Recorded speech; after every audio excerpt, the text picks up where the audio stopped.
స్వచ్ఛమైన నాణ్యమైన గౌదర్పార్ పూజా ఉత్పత్తులు www.gaudarpar.com ద్వారా ఆన్లైన్ లో ఆర్డర్ చేయండి. మీ ఇంటిని దేవాలయంగా మార్చుకోండి.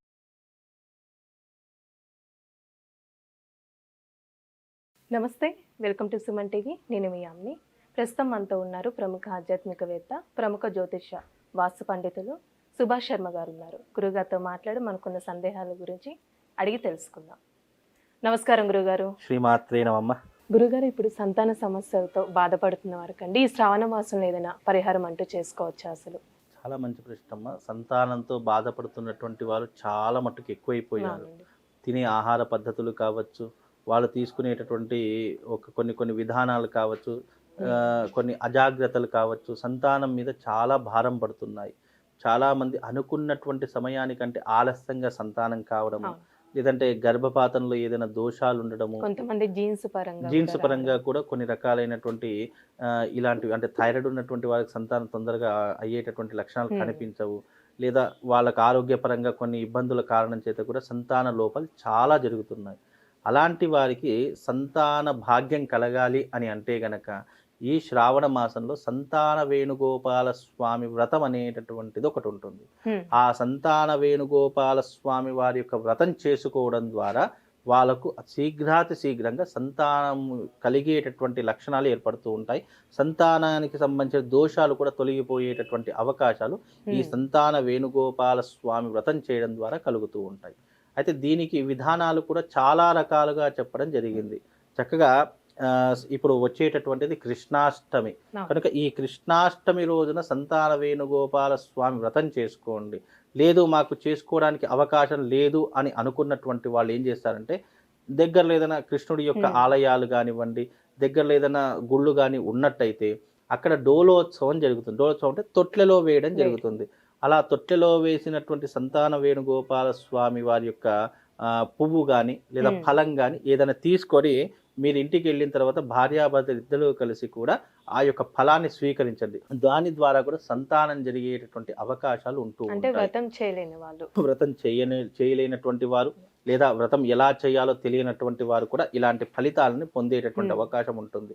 అలాగే ఈ సంతాన వేణుగోపాల స్వామి వ్రతంలో ఎన్నో రకాలైనటువంటి సందేహాలు చాలా మందికి ఉంటాయి. ఎలా చేయాలి, ఎలా చేస్తే స్వామివారు తొందరగా మనకు సంతాన భాగ్యాన్ని ప్రసాదిస్తాడు అనే.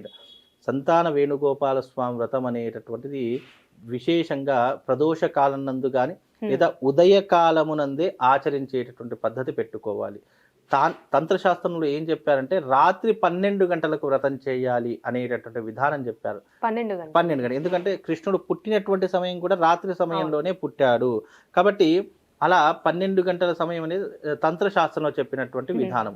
మంత్రశాస్త్రంలో ఏంటంటే ఉదయకాలం కానివ్వండి, అది రోహిణి నక్షత్రం అష్టమితో కూడుకున్నటువంటి తిథి నక్షత్రాల్లో కానీ చేసినట్టయితే శీఘ్రంగా సంతానం కలుగుతుంది. దానికి ఏంటి, చిన్ని కృష్ణుడి యొక్క పటాన్ని దగ్గర పెట్టుకోవాలి. దానికి చక్కగా చిన్ని కృష్ణుడి యొక్క విగ్రహం కూడా దొరుకుతుంది మనకు. దానికి షోడశోపచార పూజ చేయాలి. చక్కగా పంచామృతంతో అభిషేకాది క్రతువులు చేయాలి. ఆ తర్వాత స్వామి వారికి ఇష్టమైనటువంటి వెన్న నైవేద్యంగా పెట్టాలి. పాలు, వెన్న ఇలాంటివి, అటుకులు కూడా పెట్టవచ్చు. అలాంటివి నైవేద్యంగా పెట్టాలి. తర్వాత స్వామి వారికి ఇష్టమైనటువంటి చెరుకు గడలు కూడా స్వామివారికి ఇష్టమే. చెరుకు గడలను చిన్న ముక్కలుగా చేసేసి కూడా ప్రసాదం పెట్టాలి. అలా పెట్టిన తర్వాత సంతాన వేణుగోపాల స్వామివారికి సంబంధించిన వ్రతకథ ఒకటి ఉంటుంది. అది దంపతులు ఇద్దరు కూడా భక్తి శ్రద్ధలతో వినాలి. అయితే ఇక్కడ విశేషంగా అక్కడ స్వామివారికి పెట్టినటువంటి పాలు ఏవైతే ఉంటాయో ఆ పాలు భార్యాభర్తలు ఇద్దరూ కూడా కలిసి స్వీకరించాలి. ఒకరు స్వీకరించకూడదు. స్వామివారికి తప్పకుండా ఆ రోజున పాలు ప్రసాదంగా పెట్టాలి. ఆ రోజున ప్రసాదంగా పెట్టినటువంటి పాలు ఏవైతున్నా అవి భార్యాభర్తలు ఇద్దరు కూడా స్వీకరించాలి. అలా స్వీకరించడం ద్వారా కూడా సంతానం కలిగేటటువంటి అవకాశాలు ఎక్కువగా ఉంటూ ఉంటాయి.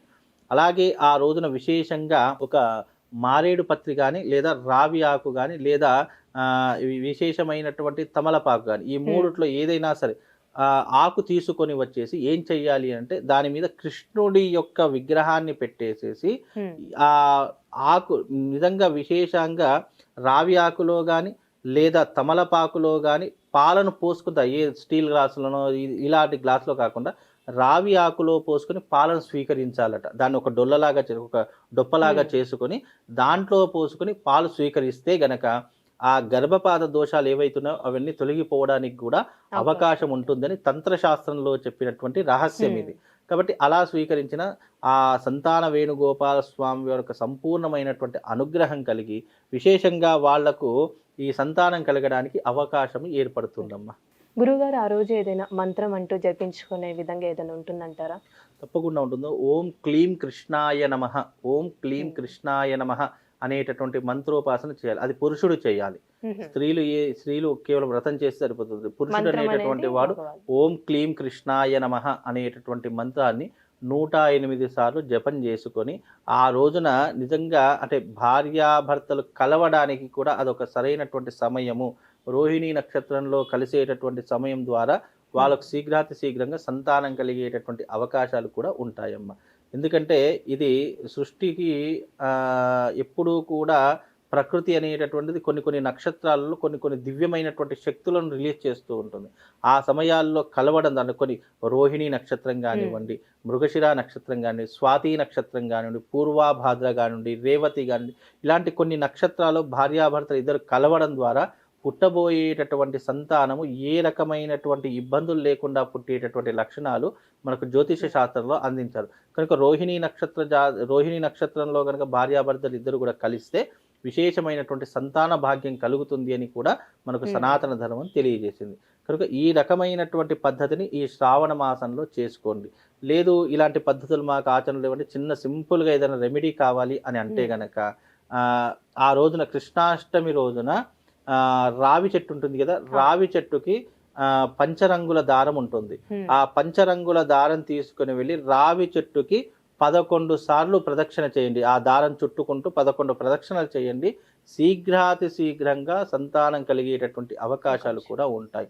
అలాగే ఆ రోజున పాలు ఏవైతే పాలు ఉంటాయో ఆవు పాలే, మళ్ళీ వేరే ఆ గేదె పాలు కాకుండా ఆవు పాలను తీసుకుని వెళ్ళి అక్కడ ఏదైనా గుళ్ళో రావి చెట్టు మొదల్లో ఆ ఆవు పాలు పోసేసేయండి.